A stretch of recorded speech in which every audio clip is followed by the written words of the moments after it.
During the late Kangxi period of the Qing dynasty, Taichung port was known as Wuqi Port. During the Japanese colonial period, it was called Niitaka Port. After being taken over by the nationalist government, it was renamed Taichung Port. At that time, Mr. Cheng Qingque, who was the premier of the executive Yuyuan, was actively promoting the 10 major construction projects, and Taichung Port was one of the key projects among them. Taichung Port spans across Longjing District, Wuqi District, and Qingshui District, with a water area of 8,382 hectares and a land area of 2,903 hectares.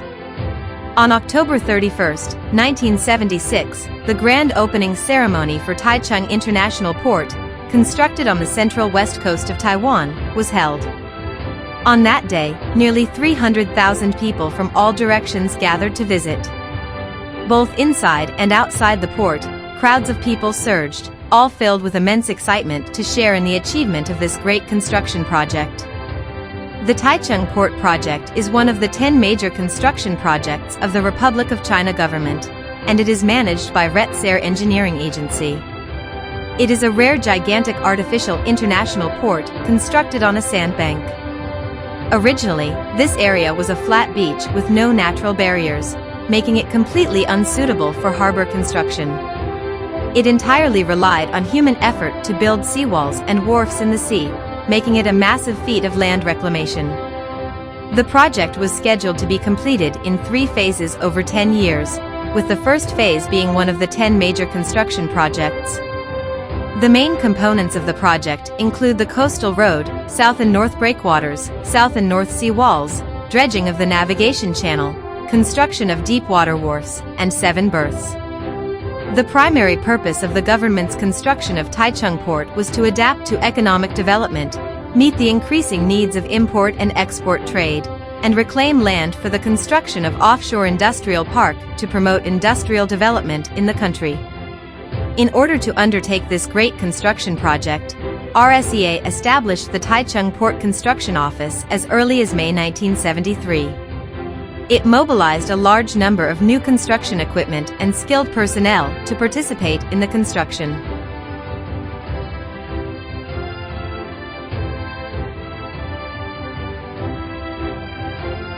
The pioneering project of port construction began with the construction of roads on the sandy beaches within the port area, serving as the main arteries for the transportation and supply of all machinery and materials.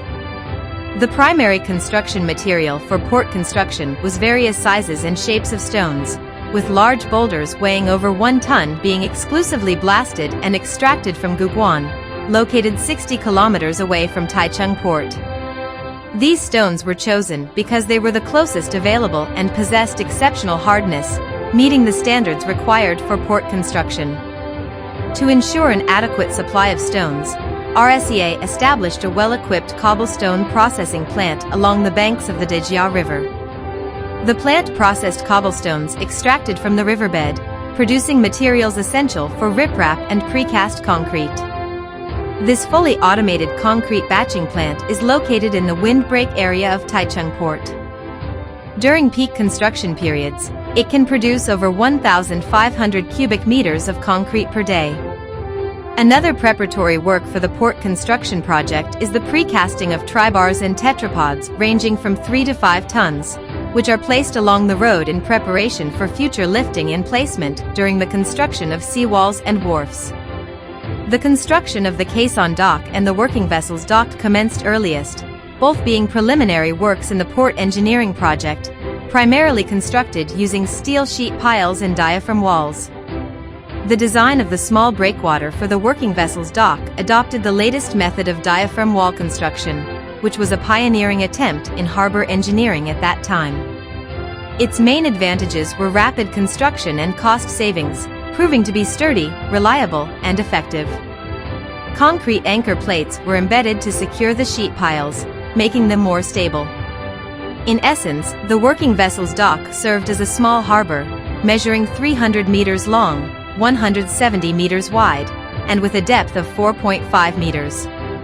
Its purpose during the initial stages of port construction was to serve as a berth for the working vessel fleet, essentially serving as the base for future construction activities. The construction of Taichung Port involved simultaneous operations at sea and on land. To initiate maritime operations, RSEA mobilized over 70 maritime vessels, forming a sizable fleet. Taichung Port is an artificial port constructed entirely by manpower on the beach, making the dredging project's construction task crucial. Furthermore, to prevent external sediment from flowing into the dredged harbor area, it was decided to commence construction with the turning basin. RSEA mobilized 5 dredgers from the outset, simultaneously dredging the waterway and roadsteads while filling the dredged sediment into the newly created land in the port area. The dredging operations primarily utilized cutter suction dredgers, with the largest dredger boasting a main engine power of 9,200 horsepower. The newly created land from this dredged sediment totaled approximately 600 hectares. Consequently, part of the sandy beach was transformed into navigable channels, while another part became the foundation for constructing wharfs and warehouses. The construction of the caisson dock involved driving steel sheet piles and steel pipe piles first, followed by gradually pouring concrete into the bottom and walls of the dock. The caisson dock is 105 meters long and 28 meters wide, serving as the construction site for producing caissons during the port construction period and later serving as a shipyard for ship repairs after the port is completed.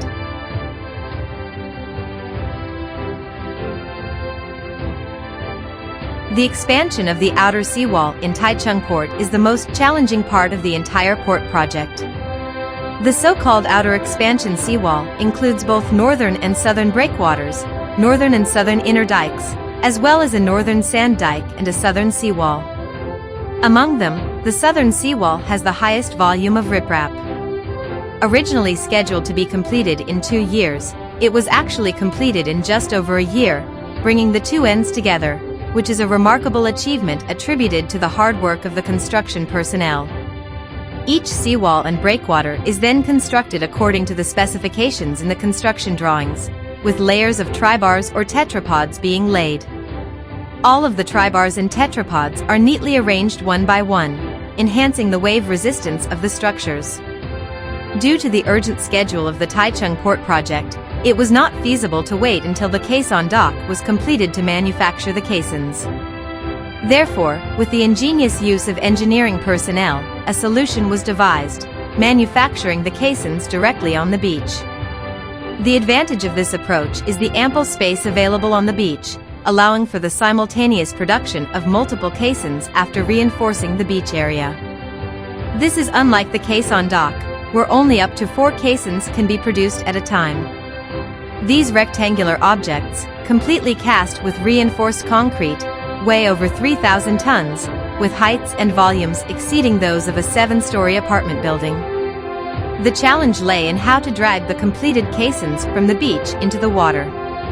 After extensive research by construction personnel, a method was devised using cutter suction dredgers to excavate the sand from the front end of the caisson's bottom, allowing the caisson's weight to gradually slide forward until it completely slid into the water and floated on the surface. This was a bold attempt, and its successful outcome was highly satisfying. Of course, caution was essential during the construction process, as there were inherent risks. Premier Cheng, head of the executive Yuyuan, was deeply concerned about the Taichung Port project. He visited the site on 12 occasions, engaging in friendly conversations with the RSEA staff each time, and offering warm words of encouragement and appreciation for their hard work and dedication. For the construction of composite breakwater with caissons, the first step is to lay out markers at sea and conduct underwater surveys.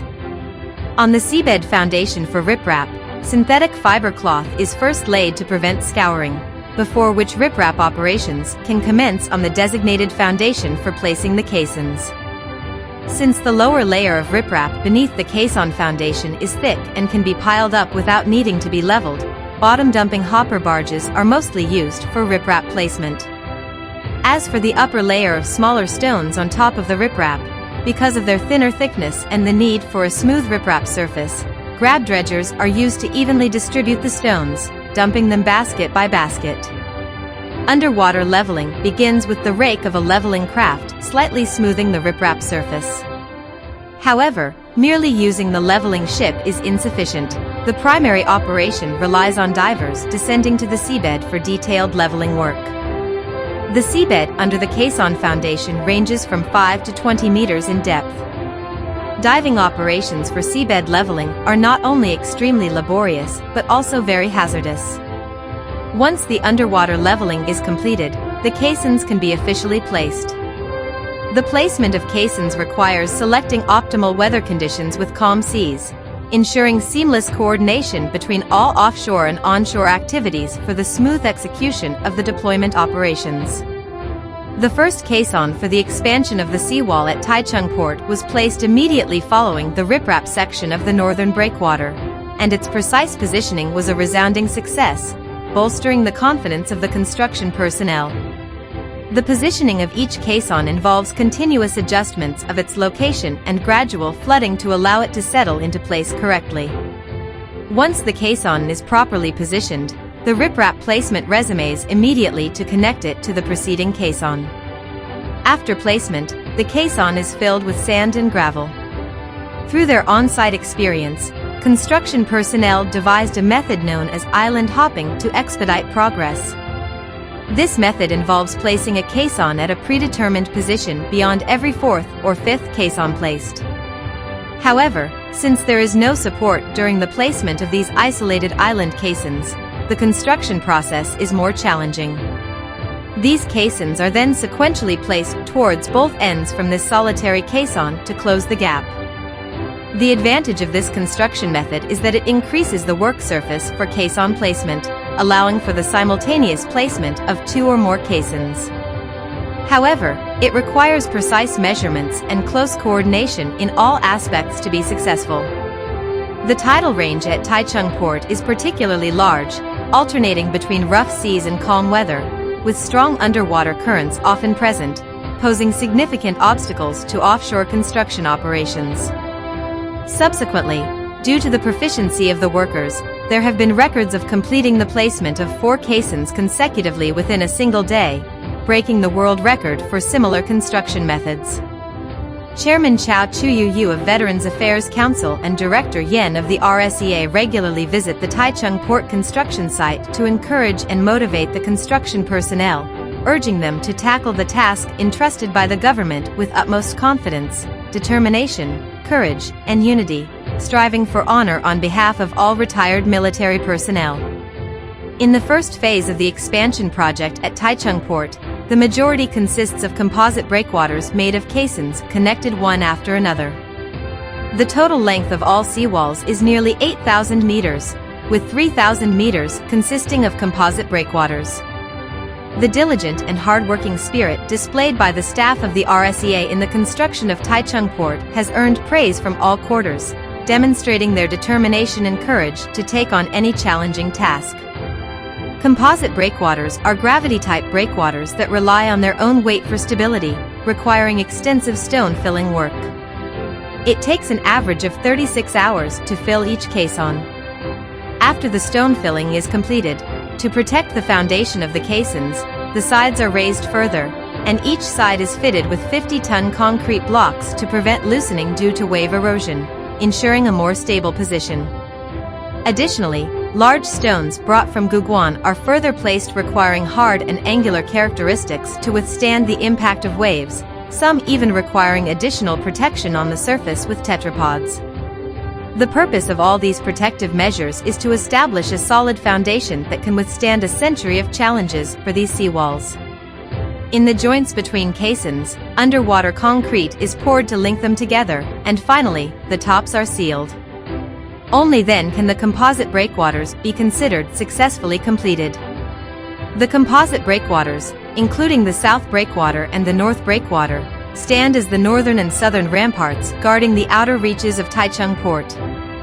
In the construction zone of Taichung port, there are over 5 months of windy seasons each year, often accompanied by swirling sands and stones.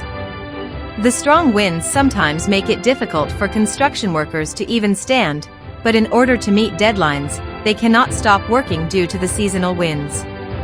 Instead, they don headgear and goggles, enduring the harsh battle against the wind and sand, often starting work at dawn and continuing until dusk. Their diligent work ethic is truly admirable. Several typhoons in 1975 and 1976 caused varying degrees of damage to the Taichung port project. Although the seabed at some construction sites was affected by strong winds and currents, causing erosion or sedimentation, the completed caisson foundations remained steadfast against any onslaught of strong winds and waves, demonstrating remarkable resilience.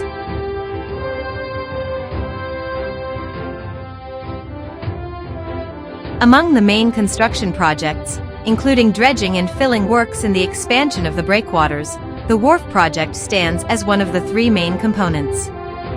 To facilitate construction, pre-stressed concrete piles were manufactured on-site using the pre-tensioning construction method. Steam curing operations were adopted to achieve rapid and quality-assured production of the piles. In the first phase of the project, 7 wharfs were scheduled to be built, with the 5th to 8th wharf being trestle-type wharf, totaling 800 meters in length. The retaining walls behind the pile caps were constructed using precast methods to prevent the land behind the terminals from collapsing or subsiding due to wave erosion. In addition to installing tie rods, cap beams and cross beams were added to the upper part, followed by pouring concrete to form the wharf deck. These wharfs are designed for general cargo ships with capacities ranging from 30,000 to 50,000 tons. The caissons for wharfs 1 to 3 have a design height of up to 17.9 meters. To facilitate launching, they were completed up to 10 meters on the beach before being towed into the sea for final assembly. Although the volume of wharf caissons is larger than that of the expansion breakwater caissons, the construction process for manufacturing and placing them is similar. First, the foundation is prepared by leveling and stone pitching, then the caisson is filled with sand before the wharf works commence. The difference lies in the fact that pier caissons are constructed within the harbor, unlike breakwater caissons which are placed in the open sea and thus face threats from wind and waves.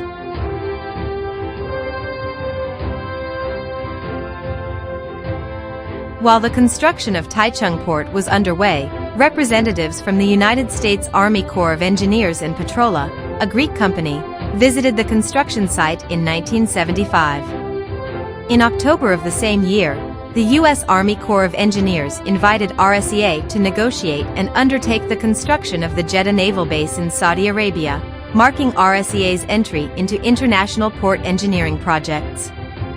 The Jeddah Naval Base project had a total cost of $300 million, approximately 8 times the budget of Taichung Port. Subsequently, RSEA successfully undertook various overseas port and maritime projects, including the Control Tower and Yacht Marina at Jeddah Port, Songkhla Port in Thailand, Diego Garcia Naval Base in the Indian Ocean, Surabaya Port in Indonesia, the Mediterranean Sea Dike Project in Egypt, and the expansion project of the Port of Sed, among others. Establishing itself as a renowned international port construction company, RSEA's collaboration with the U.S. Army Corps of Engineers facilitated its involvement in multiple military projects in the Middle East, further enhancing its reputation globally. The construction of Taichung Port can be seen as a prime example of human triumph over nature and a cornerstone of RSEA's international success.